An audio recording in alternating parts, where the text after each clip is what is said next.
Nako, breaking news! May stage 4 colon cancer na daw po. Dati daw po, simpleng sakit lang daw ito sa bituka at nagpunta pa daw to ng New York at ayon daw doon sa New York, kaya hindi galing sa akin to ha. Ito ay binabasa lang natin at hindi ko naman sinasabing totoo ito. No? Kayo na bahala humusga at ako'y nakikichismis lang sa inyo. Nakikikumpirmado lang kung totoo ito ha. Meron daw isang nurse sa New York daw yata. Sabi gano na sinasabi, kinumpirma daw na pumiyok daw, no? Na may stage 4 colon cancer nga daw ito, no? Sabi ng iba, ba't daw malakas? May stage 4 colon cancer, malakas. Oo nga naman, ba't malakas pa rin kung may stage 4 colon cancer, no? Pero, batay sa ating pagsusuri at pagre-research at experience na rin, no?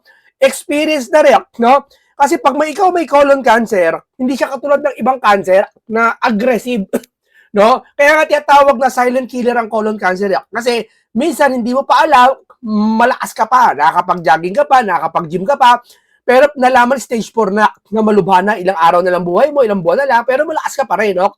Bibiglayin ka na lang, ika nga, no? Yan batay sa scientific explanation niya kung bakit malakas pa rin ang isang tao. Okay pa, minsan kahit malubha na, talagang nasa huling kahuli-huli ang stage na, nakakalakad pa rin, malakas pa rin, exercise pa rin, no? Ganyan talaga, hindi siya, kaya nga silent killer, no? Pero, hindi natin sinasabi kung sino to. At hindi natin ginagarantiyan na totoo to. Kayo na bala humatol, pero kalat na ngayon ito sa social buong media. Maski si Atty. Rowena Guanzon po, kinagat na rin tong, hindi ko alam kung chismis ba to, o kayo bahala, kasi may nag-leak daw na, ayaw sabihin yung sakit, pero sabi niya ng iba, pag may usok, ay pag may apoy, may baga, may usok, sumisingaw pa rin. Kahit anong tago, sisingaw pa rin ng baho. No? Pero hindi ko siya sabing sino to wala tayong binabanggit. At hindi ko siya sabi na aking galing to, binabasa natin Mas maganda po, maghintay tayo, or pangalawa, kahit anong pagsusuri mo, hindi mo rin talaga mahahanap yan kung talagang hindi naman totoo di ba? Nangangamoy St. Peter bago ma-impeach si Sara Inday. Kaya pala madali. Oh, ang bigat ng sinabi ni Rowena Guanzon. Kanino kaya to tinutukoy? No? Ngayon, magbabasa tayo ng mga komento at ibang comment section, no? Dito sa iba't ibang page. Hindi naman troll siguro to, kasi sinek ko Yung iba, maraming followers no? Hindi naman troll. Ito po pagkakasabi. Hindi sa akin galing to at hindi ko sasabi totoo to Magbabasa lang tayo Hindi ko sasabi totoo to. Usap-usapan ngayon online na ang Pangulong Pilipinas ay merong stage 4 colon cancer. Kaya daw double times sa impeachment dahil takot itong si VP Sara ang maupo pagka-presidente. Say ng netizen, wish granted Cara David, at meron din nagsasabi na madaming magpipiesta pag sakaling mamatay ito. Alam mo, para sa akin kung sakaling totoo man may stage 4 colon cancer ito, sa akin lang hindi niya para pamadaliin na mamadaliin na impeach si Sara. Kasi ang tao talaga, tandaan nyo, kahit anong sama ng tao, tandaan nyo, kung sakali lang, pero hindi ko siya sabing meron siya. Ang isang tao na lang, wag na siya. Ang isang tao na lang, pag marami siyang, may nalaman na siyang mamamatay na siya, may sakit na siya, may tali na siya, hindi na siya gagawa ng kaanumang bagay. Ano yun katangian ng isang scientific explanation sa ating katawan yun, sa ating utak, na hindi nagagawa ng masama. Bagkos gumagawa na siya ng kabutihan, saka wala na siyang pakialam kung maupo man kung sino. Ang iniintindi niya yung sarili na niya. Kasi mamamatay na siya Yan ang tingin ko kung meron man totoong nagkaganyan. Kaya, medyo delikado pa tong balitang ito. Medyo, para sa akin, i-confirm nyo muna bago tayo kasi lalabas fake news kayo. Diba? Lalabas fake news kayo. Ako kasi, buwabatay ako sa experience, no? Although malakas din, pag may stage 4 na cancer na colon silent killer kasi, malakas talaga ang pasyente. Ngayon, dito naman, sa kalagayang ito, sa nakikita ko, ingat kayo, baka kasi may mga fake news na kumakalat, tapos wala naman pala. Ang resulta, kayo mapapasama, no? Yan ang aking payo sa inyo. At dito siya sabi niya, Pangulo daw, kanya to. Kanya to, hindi sa akin to. Siya na lang tanungin niyo kung saan niya nakuha yan. Kahit ba, nasabi niya, sabi niya, usapan naman ngayon doon sa online si Pangulo daw, may ganyan. Ito pa, dito pa, sabi niya, confirm, Stage 4 colon cancer. Thank you, Lord. Tayo dali. Ang dami, hindi ko alam kung sino tutukoy niya. Wala akong sinasabi kung sino. Ito sa comment section, grabe, ang dami nag-heart. Ang dami nag-heart nito siguro. Oh, ay hindi. Ang dami tumawa. Oh. Talagang natuwa. Pwede bang imbalsamuhin mo na kahit humihinga pa? Bakit stage 4 lang? Di ba pwedeng terminal stage na agad? Hindi, parehas na rin yun kung meron man. Pero bang ganun nanalo tayo ng loto pag nagkataon? Ako na po bahala pagdasal. Oh. Paano? Check nyo lahat yan, control yan ha. Hindi naman troll to, tinig ko, hindi naman. I-cremate na bago mabuhay pa. Sana pati si Mamshi para sabay na nila si Papsi. Mas exciting pa ang countdown nito kaysa sa New Year eh. Ayan. Ngayon, dito hindi natin pwede sabihin ko sino yan. Pero kalat na po, ayan po. Dito sa isang conversation, lumabas po, confirmed colon cancer. Hindi ako may sabi niya na itong hospital, binanggit niya pa yung hospital. Bahala na ang hospital mag-imbestiga niyan. Kung ano man ang okay, tayo nagbabasa lang tayo. Nakita lang natin 'to ha. Makasisihin niyo ako, muntik ka naman papakain ka ng fake news. Hindi ha. Hindi ko nga tinatanggap na totoo 'to eh. hindi ko nga kiniklaim na totoo 'to eh. Tayo binabasa lang natin. Diba? Nagbabasa lang tayo dito. Alisin mo natin si Ma'am Rowena Guanzo na. Diyan ka muna, Ma'am Rowena. Diyan ka muna sa gilid natin. Ha? Magbabasa po kasi kami ng mga dito ay haka-haka na naman to. Pero kayo na humugis ha. Kayo na po ang humugis. Debate. Anong debate? Debate? Stage 2 or stage 4? Source. Syempre, hindi naman pwedeng ilabas baka ipatumba. Imposible din namang mainstream media. May reliable pa ang report ng Rowan kaysa sa mga yan. Hindi ko naman kailangan maniwala kayo dahil bangkay na yan at ibang embalsamador ang may hawak din naman pwedeng i-reveal. Gets? Isang kampo namin, stage 4. Sa kabilang kampo, stage 2. Sa ibang kampon, kampon, syempre, healthy. Ibalik ang death penalty para wala na ng usap. Why not is point? Mahalaga, mamatay, pakiintay na lang, okay? Ito daw yung conversation. Stage 2, ang confirm sa akin, kabilang kampo, at least kinonfirm ng ang colon cancer. Sa gitna tayo, attorney, stage 3. Ito naman, ano ba sintomas ng colon cancer? Alamin natin kay Dr. Mataha para malaman natin. Alam mo ba kung ano ang Hartman's procedure? Kapag ang isang tao ay may severe diverticulitis na pumutok o may colon cancer na bumara, minsan hindi safe pagdugtungin agad ang bituka. Bakit? Kasi kapag may infection, may nana o mahina ang pasyente. Kapag pinilit pagdugtungin, pwedeng mag-leak ang dumi sa loob ng tiyan and can be a life-threatening. Ito kasi haka-haka nila, colonostomy bag daw yun nandun kay BBM. Pero ayon daw kay Claire Castro, hindi naman daw yun, fake news daw yun. Pero dito, dinuktong lang yung litrato. Pero yung sintomas ata, inaano ni doktor dito. Situation. So ano ang ginagawa? Tinatanggal yung sirang parte ng colon or ng large intestine, yung isang dulo isinasara muna. Yung kabilang dulo inilalabas sa tiyan, doon lalabas ang dumi sa isang colostomy bag. Temporary ito sa maraming cases. Parang sinasabi ng surgeon, unahin muna natin ang safety. Pagalingin muna natin ang loob. After a few months, kung stable na ang pasyente, pwede na ulit pagdugtungin. Hindi lahat permanent ang colostomy, but sometimes depende sa case. So remember, Hartman's procedure is a life-saving surgery kapag hindi safe magdugtong agad. Okay, ayan po. Ito, ang dami po. Magandang umaga sa lahat. Maliban sa may tatanong stage 4 cancer, ayan regarding sa stage 4 colon cancer, huwag na tayo magulat. Mas magugulat kayo kung may magde-debunk na sasabihin fake news kayong mga DDA. Stage 2 pa lang gani. Ito ba? Confirm, stage 4 cancer. Mag-thank you na kayo. Di na aabot 2028. May nabasa ako ngayon lang, confirm stage 4 cancer. O, nabasa lang daw niya yun. Yung, ulitin ko ha, paulit-ulit ko sasabi ha, hindi ko siya sabing totoo to ha, ako mismo sasabi, hindi totoo, ano ha, nagbabasa lang tayo. Sa akin sa sarili, hindi ko sasabing, I mean na may source ako na hindi totoo. Wala akong source na pwede kong sabihin na hindi totoo, at wala rin akong source na pwede kong sabihin totoo. Pero ang papalagay ko, ay hindi ko, ang sa akin sarili, siya sabi ko, hindi ko to kinukumpirma totoo. Ha?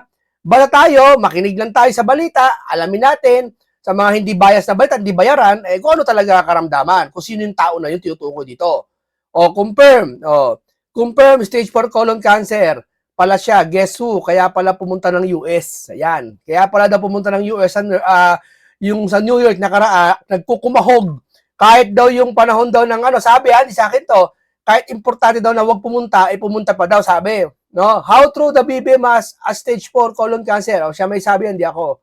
O, pala double effort impeachment kay BP Sara. O. Ito naman, sabi niya rito, 11 hours ago abuti pa kaya 2027 ng stage 4 colon cancer? Tanong, tatagal pa kaya siya sa kanyang malubang sakit? Former President Corazon C. Aquino, stage 3 cancer 2028, namatay ng August 1, 2029. Sabi, wala pang isang taon na tegi. No, ito pa. Stage 4 cancer, abutin pa kaya ng 1 year yan sa former President Cory Aquino. Cancer, ito, yun din yon. Oh, ito pa, ang dami ano lang to, wala pa tong isang araw. Pumutok na po ang balita kagad. Oh, hindi ko alam. Kasi yung mga yan, 21K followers, ayan ang daming followers ng mga yan. Hindi siya mga troll. Kasi pag troll, automatic kasi, ito explain ko kung bakit hindi troll to mga to Hindi siya mga automatic na gumagawa ng account minsan di ba kita nyo, walang mga friend, 5 lang yung friend, 100 lang yung friend. Hindi kasi sila pwede mag-massive na magpe-friend sila sa isa't isa. Bawal Kasi pag yung halimbawa, isang page, pinamassive mo, i-follow nyo ako. Mabilis na pinalo sa isang pagkakataon, mababan siya Hindi po pwede saka magkakaalaman sila lang magkaka-friend. Madedetect ng system ng ng FB, mababan sila.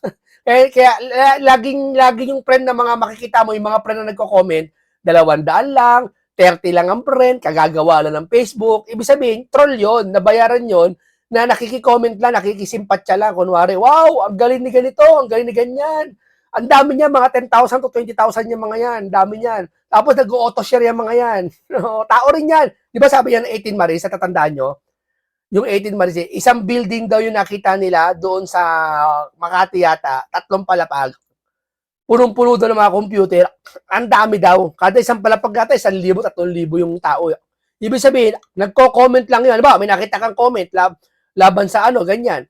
Pwede mo sabihin, hindi, Marco Beta, wala yan, impis yan, dapat kasuhan to. Ang daming ganyan, paulit na siya sabi, yan, isi-share nila, sisiraan, para yung mga taong normal, masiraan ng pag-iisip na, ayaw nga, totoo na nga to, viral lagi di ba? Isipin nila ganun.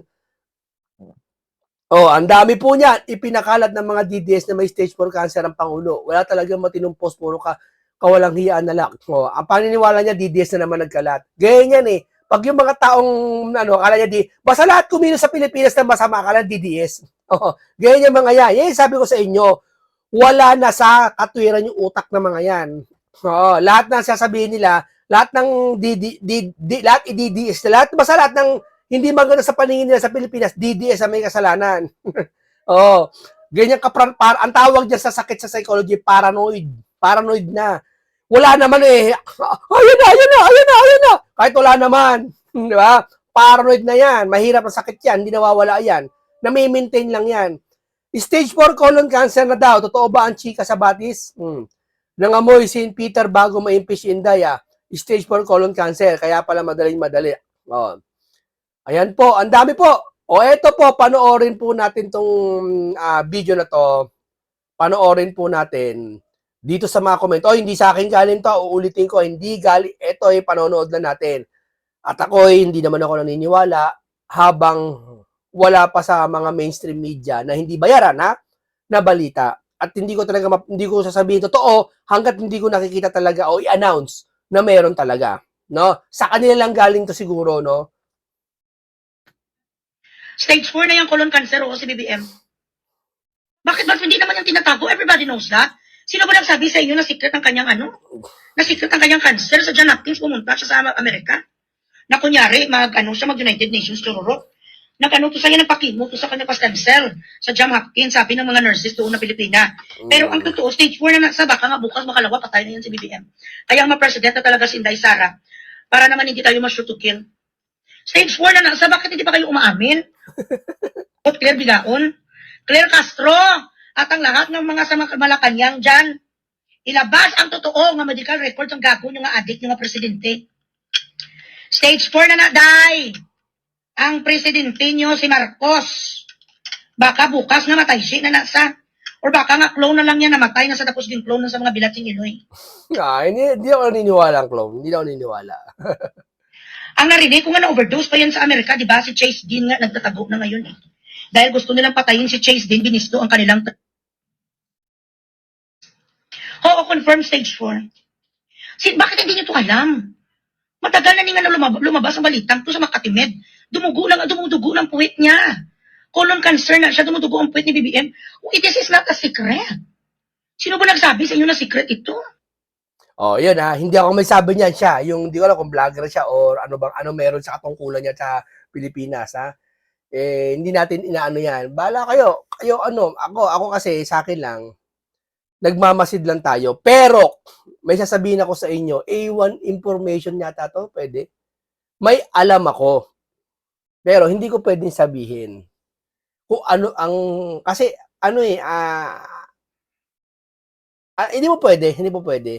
Kasi wala kang katunayan, wala kang katibayan Alam mo lang naman yon, wala kang mapapakita, mapapresentang hard copy na meron talaga o wala talaga. Yeah? Kaya hindi ka pwede, manahimik ka na lang kung ika nga. Wala naman tayo tutukoy na pangalan kung sino No, pero dito sa sinasabi nila, hindi ko kino-confirm na totoo yan Sino ang tinutukoy na may stage 4? Parang kami ni Kuya Vlogger na hindi namin tinutukoy kung sino. Hindi nila tinutukoy kung sino. Ako lang. Colon cancer.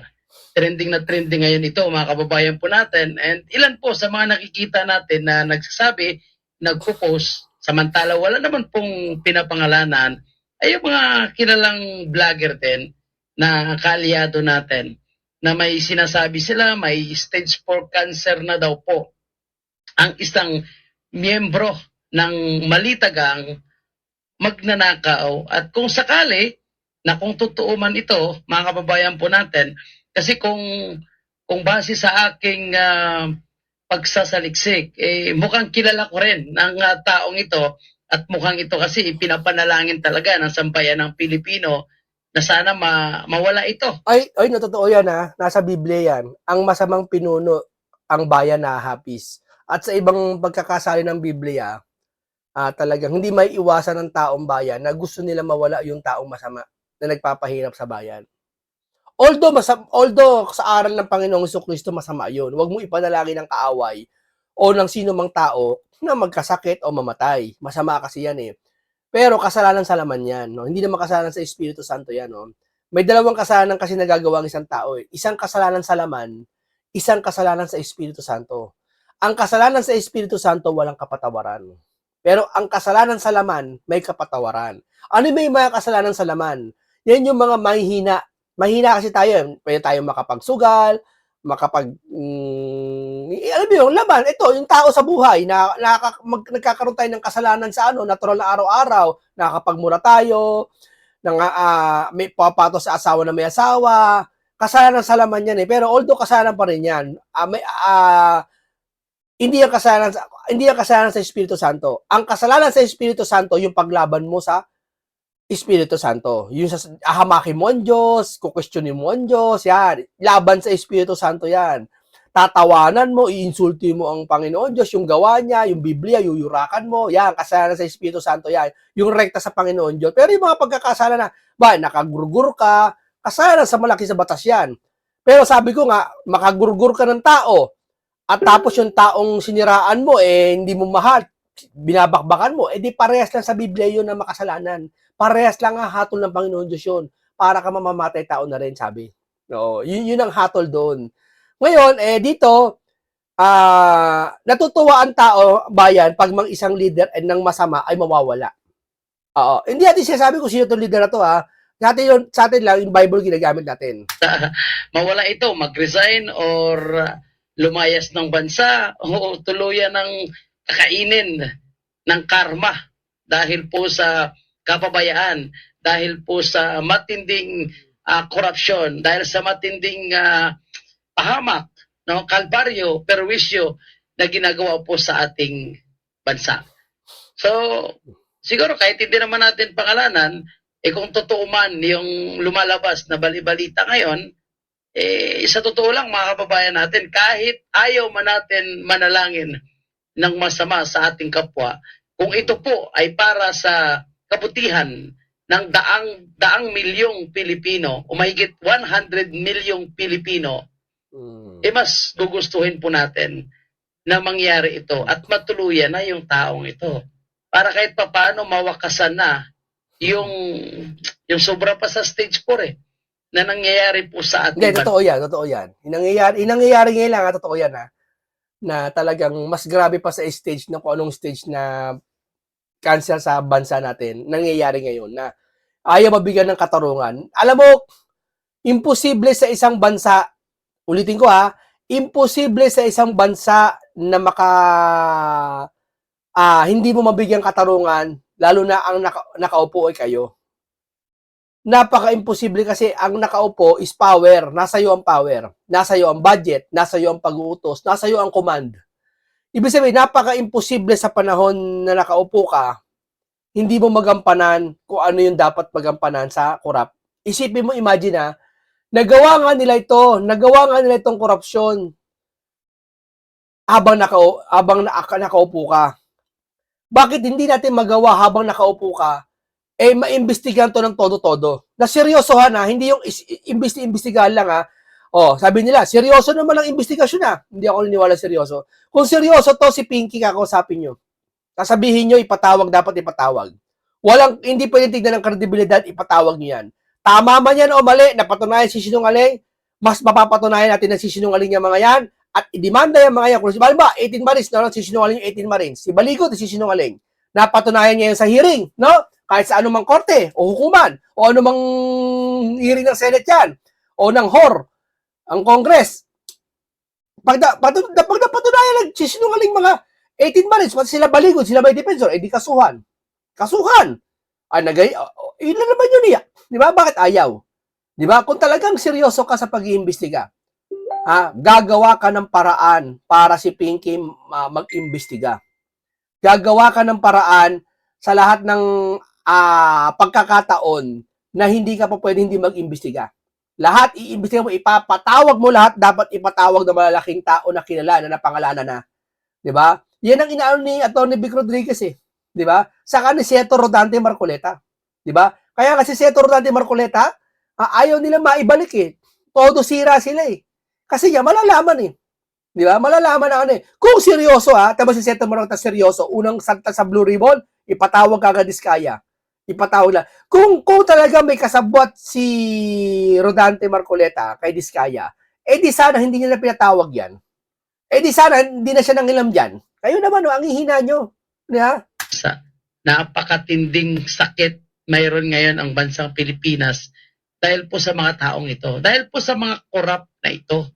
So kung ito ay totoo, at base dito sa mga nababasa natin sa komento, mas gugustuhin ng kalahatan, mas gugustuhin ng karamihan na matuluyan na lang ito. At least, diba?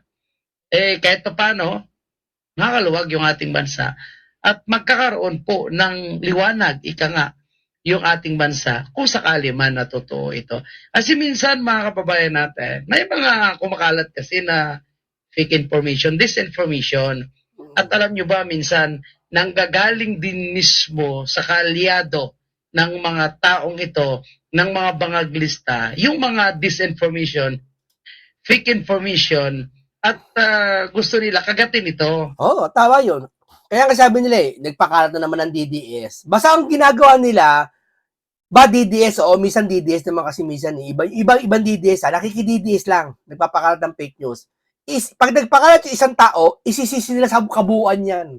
Ganun sila. Ganun ang utak nila. Napakahihina na. Oo, pati yung matandang akla na sinasabi ko sa inyo, yung talak ng talak sa Facebook, matandang akla, ha? Biruin mo ha, pati ibang religion titira niya na. Kasalanan ng isa, kasalanan ng buo yun. Biruin mo, ganun kahina kukote nun. Ganun kakitid ang utak nun. Kaya naniniwala doon, susumpain eh. Oo, huwag kayo maniniwala doon, mamalasin kayo pag niniwala kayo sa tao na yun. Pag binasa nyo yun, mamalasin kayo. Ha? Napupugaran ng kasamaan yun, yung tao na yun. Napapalibu, na ano yun, na-corrupt na ng ano ng Lucifer yun. Ito, di ba tataka ka eh. Kung ano mo pinsasabi, pati pagbagsak ng kisabi sa naiya eh. Kinustyon niya eh. Sino ba may gawa niyan? Di ba sinadya yan sa panahon ni BBM para pasamay si BBM? Di ba? Traitor yun eh. Yan. Yan yung mga panahon na kung saan ipinapako sa krus. Yung panahon na yun, hindi dapat si Kristo. Di ba? Yung mga panahon na yan. Ya? Yung matandang akla. Alam nyo na kung sino yun. Na mga DDS, na mga Duterte vloggers and supporters, din i-report nila as fake news, as disinformation. So, kaya minsan, mahirap magkomento. No? Baka mamaya ito ay clickbait na naman, baka mamaya ito ay pain para tuluyan tayong masisira, lalong-lalo na sa mundo ng social media, sa vlogging. Kaya maganda ito, no, na hindi natin babanggitin ang pangalan. Bahala na kung sino man ang taong ito at kung ito ay totoo, bahala na kusa na lang no, lalabas sa balita kung sino yung tao na tinutukoy na may stage 4 cancer di umano. So, yan lang po ha. And syempre, malaya po kayo dyan magkomento. Malaya din po kayo na hulaan na magbigay ng inyong personal no, na opinion kung palagay nyo kung sino ang taong ito na tinutukoy ng mga nagpo-post ngayon sa social media. O yan. Kayo na bahala humatol dyan ha. At itong kay Rowena Guanzon, dinikit atay mo kanya pero hindi to kumpirmado kung siya nagsabi nito. Pero nagkakalkal pa ako ng impormasyon, i-update ko kayo na kung totoo lahat ng sinabi nito. Kung totoo ito siya sabi ni Rowena Guanzon, ibig sabihin may isang opisyal ng gobyerno na tinamaan talaga ng cancer na masi St. Peter na siguro. Pero wala siya binabanggit na pangalan dito at hindi to confirm na kung talaga sinabi niya to. Pero kukontakin natin ang kanyang kampo kung ito ay totoo o hindi. No, yun lang yun. Napakadali lang yan, no? Pero sa ulitin ko, wala tayong binabanggit kung sino yung cancer na yon, patient na yon. At di natin kino-confirm, siya sabi ng ibang vlogger na si Junior daw yon, hindi natin kino-confirm na totoo yon. Sa atin mismo galing bibigyan, no? Hindi natin kino-confirm na totoo yon. Totoo man o hindi, hayaan mo ang balita, magbalita yung legit na hindi bayaran ang magbalita niyan, no? Wala tayong posisyon diyan. Tayo nakikikomento lang. Pero ano naman ang overall nito? Overall, masama pa rin siyempre, gaano man kasama ang isang tao na ipanalangin mo na mamatay, ipanalangin mo magkasakit, ay hindi naman tama yon, no? Kung talaga nasa Christian country tayo, huwag tayo tutulad sa mga bangag vloggers na walang Diyos. No, tayo may Diyos tayo. No? Huwag tayo tutulad sa iba na walang Diyos. Kasi sa kanila, ang religion, titira na nila religion eh. Wala talaga silang Diyos talaga eh. Yung matandang akla, walang Diyos yun. Walang Diyos talaga yun. Kung bilhin mo, tirahin niya religion, tirahin niya kay OJC, tirahin niya INC, di ba? Lahat titira niya eh. No, wala nga Diyos, di ba? Kung may Diyos yun, gagalang siya, re-respeto siya, di ba? Okay, maraming salamat sa inyo. Hanggang dito lang po. Paalam sa inyong lahat.